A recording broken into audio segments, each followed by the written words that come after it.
Welcome back to Saving Classic Cars. Thanks for tuning in. It has been about 4 weeks since we did our last video. I like to do them twice a week, so we're definitely kind of falling behind there. However, we're living in Edmonton, Alberta. We got hit with snow, bitter cold, and from there I just kind of went into cleaning the shop and getting other odds and ends done and kind of getting things in order, ready for the new year. Currently, right now, we're in beautiful Vernon, British Columbia, and I'm sitting in my father's 65 Shelby Cobra. Beautiful car. We'll show you that in a little bit. But right now, I just want to kind of give you guys a little bit of a update and how we started and what's going on, what's to come, things like that. So with before I did Saving Classic Cars, I kind of been doing the looking for and saving these vehicles for about a year now, off and on kind of before that, but never really with a long-term business goal in mind. But I had a friend of mine who was a scrap dealer guy, and he would once in a while come across these classic cars, and I asked him, what do you do with them?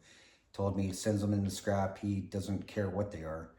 And I know he's, I kind of cringed at that, and I know he's probably taken in some really nice beauties, but well, once it's gone, it's gone. So I asked him, next time you get in anything, just take a photo and send it to me, and we'll go from there. So it didn't take very long for him to send some photos. I believe it was a couple of 70s Mustangs and, Monzas and what else? I think it was a Jeep or so in there too. So anyway, I said, yeah, bring them in. I'll take them. And that kind of got the ball rolling. So officially, Saving Classic Cars got the ball rolling in September of 2024. Before that, I was running a shop called Ranger Specialties. We only worked on Ford trucks, and I loved it. It was great, but time to move on was now. And I've always had a knack for the classic cars, but more about hunting them down and watching them go to scrap or the auto wrecker. It was, I'm the same as all you guys, where you see them and on the side of the road or on the back of a truck, and they're going to get crushed and going off to car heaven. And there really isn't a lot of these old cars left. They used to be everywhere. I'm 47 years old. I used to see them all over fields when I was a kid, all over fields or driveways or whatever. Well, you don't find that anymore, especially the muscle cars. It's just, it's not to say that they're not out there. They're just getting harder and harder to find. Now we're at a point in history where any of the people that have these large hordes are passing on. Their children, if they have any, probably don't want anything to do with them enough to put them through an auction.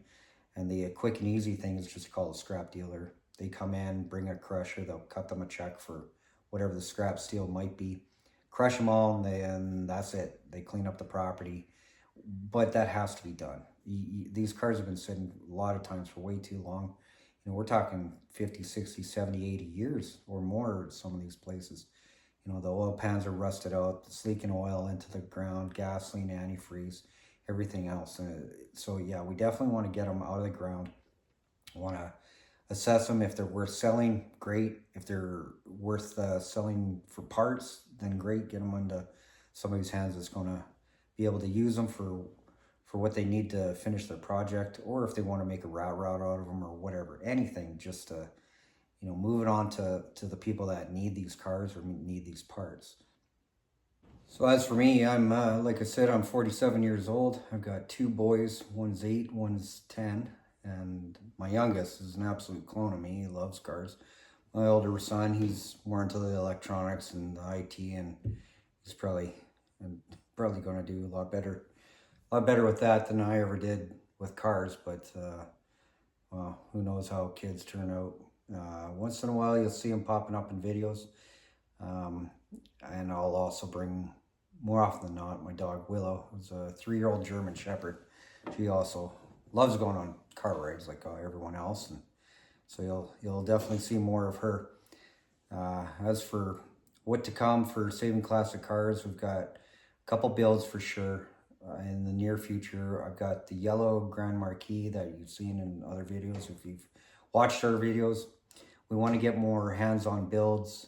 I think a lot of you guys want to see builds, want to see, the vehicle go from the field to worked on to being done. So I don't have enough lifetimes to get all these things done myself, but I think we can kind of cherry pick and do a couple quick projects. So I also have some more in-depth projects, one of them being a full build on a 69 Charger.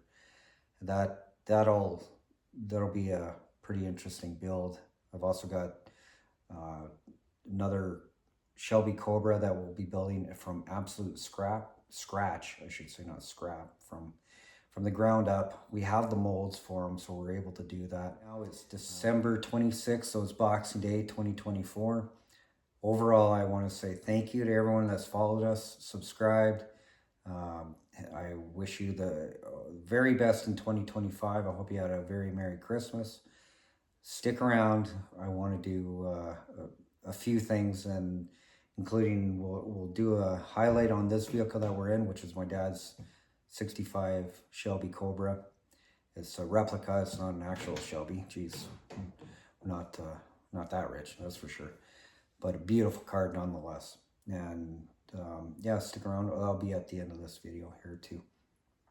So join us in the next video. We'll try and be pumping them out every Monday and Wednesday, starting in the new year. And yeah, hope you join us. Thank you. So we're looking at my dad's 65 Shelby Cobra replica. It's an all fiberglass car. It's not a factory 5 or backdraft or anything like that. This is one that was built probably around 2005. We're not sure who did it, or what company, or if it's somebody who did this all in their backyard or what have you. But we've gone through this 3 waves from Sunday, and it's extremely well built.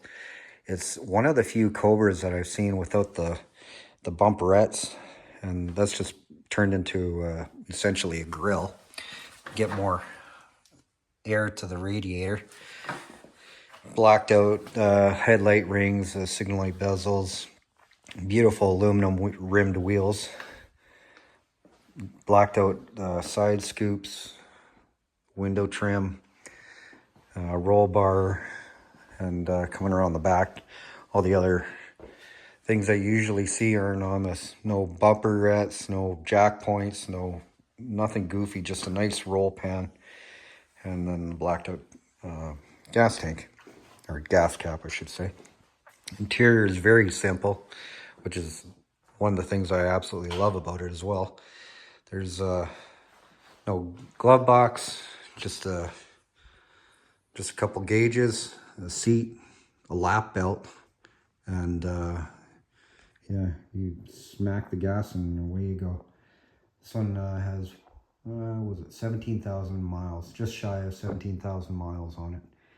And this is a very fun zip around town or track or highway Cobra that yeah, if you've ever gotten a chance to drive one of these or have the chance to drive one of these, I suggest you jump on it. And this one's got tons of power, and it's only got a little 302 in it. That came out of I believe it was a 92, 91, 90 Shelby, or sorry, yeah, Cobra Mustang. And we've had my dad clean up the wiring in here because it was an absolute bird's nest of wires. So wrapping the headers, we'll get that done before the summer. Just a couple little things, nothing major.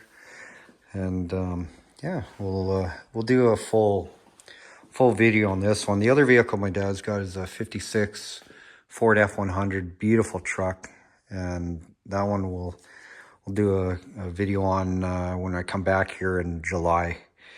So about 7 months from now, we'll highlight all these vehicles, get them on the road, test drive them, and have some fun. So just wanted to show you this one, and yeah, my dad built this shop just for this, for his hot rods. So it's a very, very fun man cave.